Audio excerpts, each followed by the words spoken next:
नवनवीन ताज्या घडामोडी जाणून घेण्यासाठी लाल दिवा न्यूज चॅनलला लाईक करा, शेअर करा आणि सबस्क्राइब करायला विसरू नका। प्रवाशांचा सुखकर आणि वेगवान प्रवास महायुती सरकारने केलाय, कारण आता मुंबई पुणे प्रवास आता फक्त 2 तासांचा असणार आहे। मुंबई पुणे एक्सप्रेस वेलगत दुसरा द्रुतगती मार्ग उभारण्याचा निर्णय महायुती सरकारने घेतलाय। अंतिम मंजुरीसाठी केंद्रीय रस्ते परिवहन मंत्रालयाकडे हा निर्णय पाठवला गेलाय।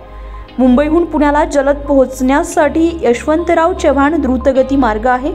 खालापूरहून तो पुढे खंडाळा मार्गे पुणे शहराच्या बाह्य सीमारेषेवर येतो। मात्र आता लवकरच या महामार्गाच्या जवळ दुसरा द्रुतगती महामार्ग उभारला जाणार आहे।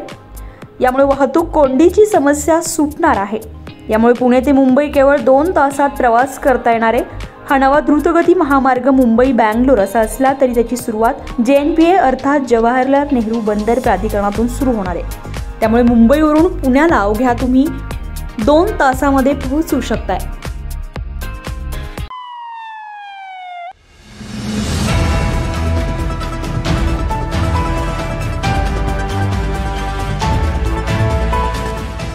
नवनवीन ताज्या घडामोडी जाणून घेण्यासाठी लाल दिवा न्यूज चॅनलला लाईक करा, शेअर करा आणि सबस्क्राइब करायला विसरू नका।